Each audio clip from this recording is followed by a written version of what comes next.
Hey everyone, it's Carolina. Happy New Year! Can't believe it's 2013. Today this video is going to be about just empties and then December's favorites and last year's favorites. I don't really have any dislikes for December, and for last year's products I'm only going to introduce you guys to the stuff that I really liked. I only have 3 empties and they're pretty much all like skincare related. First is this Dior Hydra Life Skin Perfect. It's kind of like a moisturizer, and what I basically did was I used this along with my SK2 products. Compared to the previous Dior products that I used, it's okay, it holds up to its name, but it's not really anything mind-blowing. So if you're looking for like a good moisturizer and you're expecting a lot from this, then this isn't really going to meet your expectations. This is about like 60 some odd dollars at Sephora, so it's kind of like a pricey lotion. And as you can see, like this is like a whole bottle, so you can't really tell how much product you have left inside here. And usually I used about like a pump and a half per application. And my skin condition has actually changed from oily to dry ever since I came to California. And if I apply this alone, then I would feel a little bit dry and I would feel the need to do something more. Would I buy it again? I'm kind of half-half on this. I mean, it's an okay product, but you know, it's kind of expensive. And then the next thing is sunscreen, and this is from CMP Laboratory, and this is Sun Care line.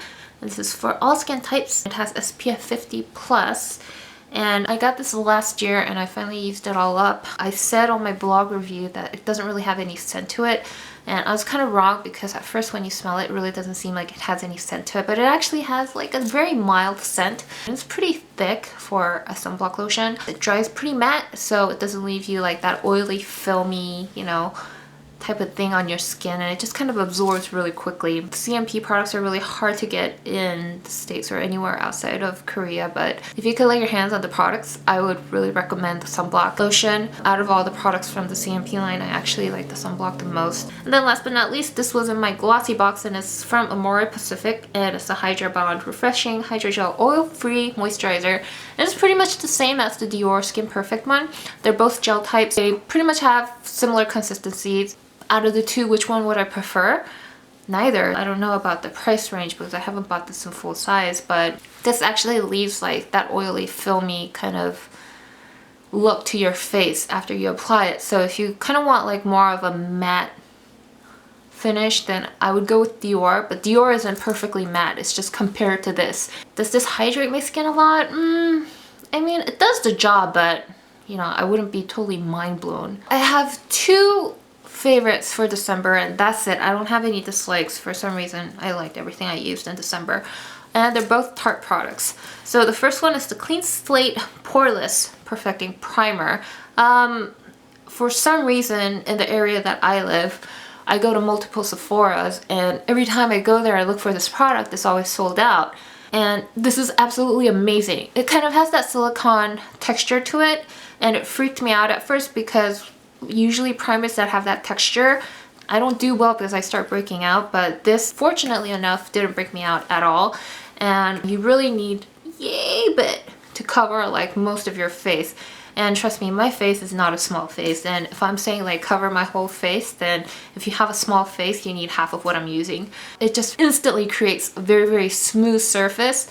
It's almost like you have like a really smooth silicone layer, and like your foundation just kind of like it goes straight onto it, and it just gives you an amazing finished look. This is actually the Creaseless Concealer from Tarte too, and I use the shade Light. This too, you get a lot out of very little product. So when I first used this, I like pumped out a lot, and basically I just had too much concealer on my face. But this, you really need like an itty bitty amount. This actually has a little bit of pink tint to it, but it's okay for me because a lot of my foundations have yellow undertones to it, so they kind of balance out each other. I think the coverage of this concealer is amazing. Like amazing. Last but not least, I'm going to introduce you guys to a couple of products that I really liked over 2012. A lot of them you guys will probably know and understand why I liked it so much, but let's just go ahead. First off is a camera. This is a Panasonic GX1, and I was drooling over this and eyeing this ever since I heard, you know, the launch of this. And I got it as a birthday present from Oliver, and it's a micro 4/3 camera.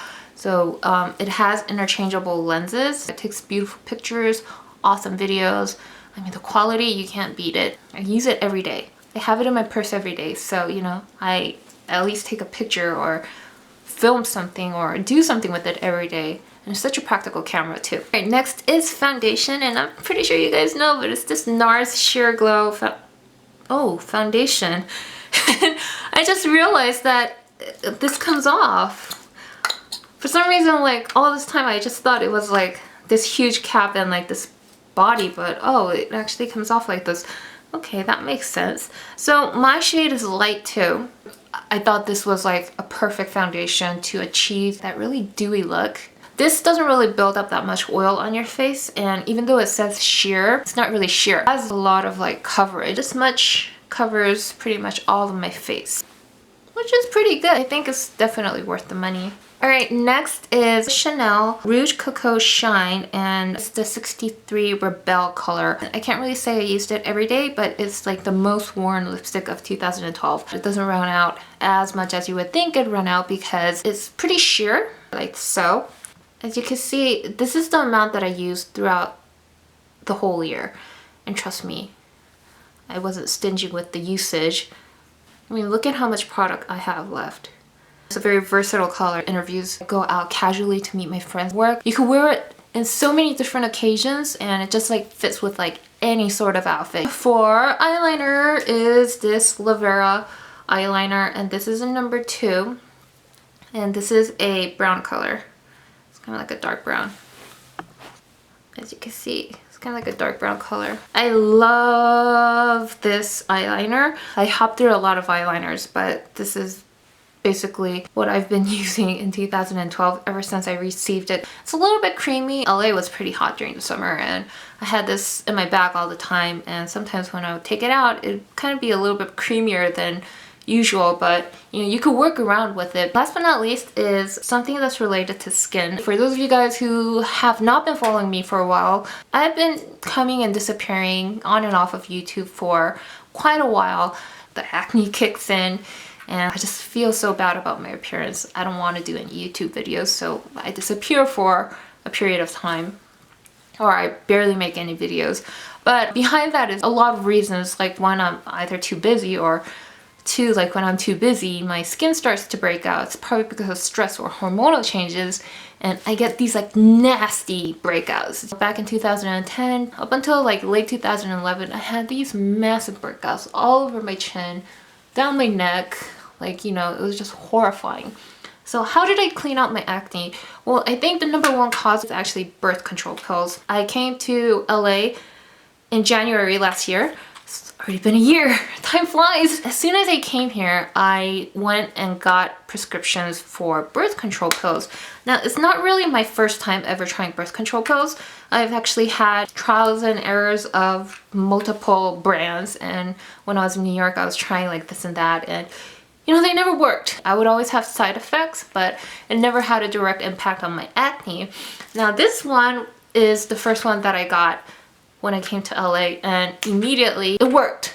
It just killed all my acne, but there's consequences with this. My skin actually changed. I used to be like a very oily skin type girl, and now I'm actually pretty dry. It's not because of the California weather or anything like that. It's just these are drying my skin out. I don't produce as much oil as I used to. And then the second thing is I had mood swings. I was like really horny, like up and down, up and down. The most terrible side effect is weight gain. Some people lose weight, some people gain weight while they're on birth control pills. I massively gained weight. It's already past the point where my body itself is uncomfortable. Not uncomfortable in terms of other people looking at my body uncomfortable, but physical activity uncomfortable. I don't know if you guys realize, but you know, my cheeks are bigger, like I have jewels developing, I have like a double chin, like my shoulders, like look at all that. My diet and my workout amount hasn't really changed that much since I was in New York, and the only thing that really changed is the birth control pills. In terms of getting rid of acne, this did a really good job, but you know, you always have consequences. I just wanted to warn you guys that there are definite side effects. Just in case if you guys were curious what brand I'm using, I use Lutera. I don't know if this is generic or whatnot, but Lutera works for me. If you have serious acne problems and you feel like you've exhausted all your resources and you still can't get rid of them, you might want to go see a doctor and kind of discuss your options about birth control pills. I don't think it's life-threatening to me, but some people are really freaked out about the side effects. You know, like you can have a heart attack if you're a smoker, you know, stuff like that. That's kind of my take on the amazing stuff of 2012 and December. So I hope you guys enjoyed this video, and I'll see you guys in my next video. Bye.